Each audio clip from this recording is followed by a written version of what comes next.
I will get round to doing a video on the third webinar in the Somatic Institute for Women series.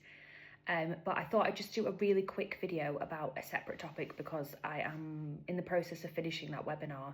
They're like 2 hours long and I write quite a lot of notes, and then I like to think about it a bit and then share my thoughts. So what kind of popped up in my head today is, again, some of my similar themes on the videos that I do, this one around kind of healing and processing things. So I've talked a lot about different ways that people process growth.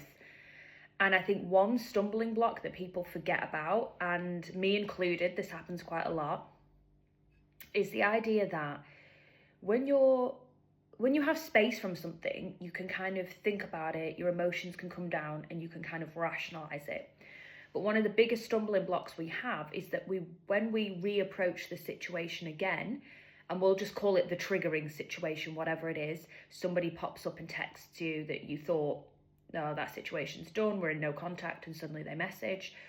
Or you have a situation again at work that's triggering for you, a meeting where you think, oh, I'm going to step up this time, and you didn't again.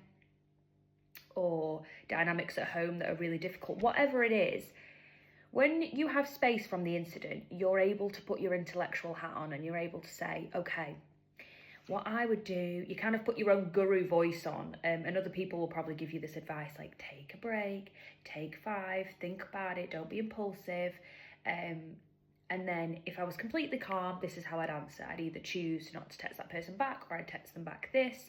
I'd choose to interact in that work meeting in this way. I put myself forward. Or I wouldn't let it bother me, whatever it is, you have this higher answer, right? But then what happens is when you are confronted with that situation again, a lot of things that we do with our healing is we on the surface deal with it, and we don't practice the concept of like running through the scenario. What happens if this happens again? What happens if I feel this stress, this anxiety, and then I'm confronted with it again? We don't role play what we'd actually do. So when it happens again, oftentimes we're going against our higher self's advice or the advice of others. So you'll often find like, oh, you said you weren't going to text that person again. And lo and behold, you did. Or you said you were going to be more assertive at that meeting and you absolutely sat there and said nothing again. Or in this family dynamic, you said you were going to handle it. It's still not been handled. You're still avoiding it. That doesn't mean you're bad, and it doesn't mean healing isn't working. What it means is that you've kind of on the surface dealt with it as an intellectual concept, not as an emotional concept, because healing comes from the emotions. It comes from when push comes to shove, how are we going to choose to react to it? So oftentimes I will have said to myself, I've healed this part of myself. I have. I've talked about it till I'm blue in the face with myself. I've journaled about it. I've talked to family and friends about it. I feel calm about it now. The situation comes up again.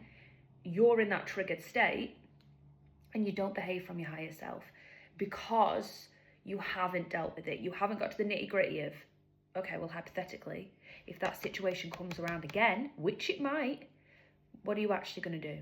And most of the time when you do the healing, you're like, oh, the situation's ended. So now I can do that beautiful hindsight thing of what I would have done. And next time when it comes along, I'll do it. But in your head, you're accepting, if there's a next time, there might not be a next time, you know, like I could just put this lesson to bed and like, oh, tick, I've finished that module, right? But the universe is like, no, we only know if you're actually over it, if you've actually learned how to deal with it, if we put it in your path again. So often people will find like, how come I keep attracting unavailable men or women into my life? How do I keep attracting like the friend that lets me down? How do I keep attracting at the moment like people just constantly give me criticism? Why? It's probably because this is a lesson that you've kind of said you've learned and we're testing that theory. And often I have failed the test of the theory because I have been like, okay, I know on paper everything. I have studied the course of it, but I cannot learn it till I've applied that lesson. That's what's harder. It's like reading a textbook. You can read the textbook all day long. You can know it off by heart. But say it was more like a science lesson, how are you actually going to do the experiment. You can tell me till you're blue in the face, I'd do 1, I'd do 2, I'd do 3, but until the science teacher says, okay, I can see you putting that in that beaker, I can see you doing it at this, I can say that you can actually do it, like driving a car. So I just want to say, you know, give yourself a little bit of grace, but understand that that's a fundamental part. And as human beings, we skip the actual application part. We're like, oh, I know the theory, I know. But next time somebody sends you that text, or next time you're in that meeting that you said you do differently, are you ready yet? And if not, that's a really great place to say to yourself, okay, I actually haven't done this lesson yet, and I need to spend a bit more time with it. And I will know when I'm ready to approach it again. And you can say when things are triggering, you can message a person back, or you can say at a meeting, you know, afterwards you could say to the manager, can we have a little meeting, because there's some things I want to talk about and don't feel comfortable at the moment addressing it in this room.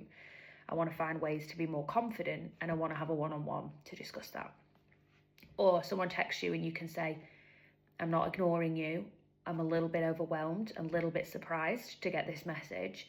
I would just like to take a bit of time to think about it. I hope that's okay with you.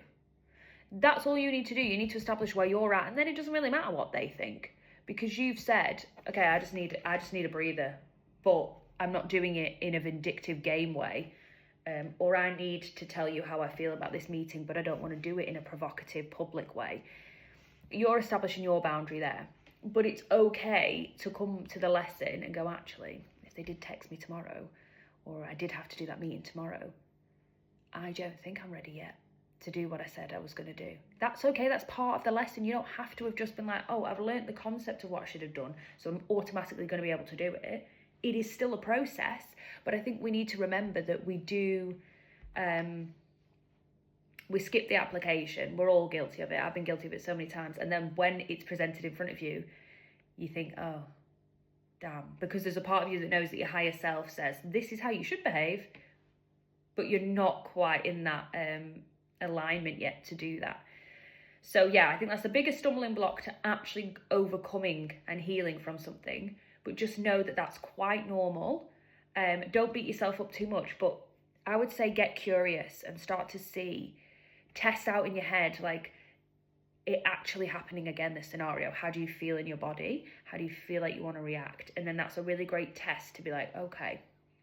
So that next time when it comes, the ultimate goal is that when that next thing comes, you're prepared. You're like, do you know what? I knew it was going to come. And I'm in the headspace where I'm absolutely ready to tackle it now. And that might not happen the first time it comes back into your life. That triggering event might not happen the first couple of times, but eventually the healing, it doesn't have a time limit either, the healing. Eventually you'll get to a point where you go, okay, this used to trigger me so much. Now this meeting is fine. Now that person that texts me, I feel neutral about it. I take some time away from it. I breathe, I let all my emotions settle, and I come back to it, and then I can answer it in a neutral way. Whatever it is.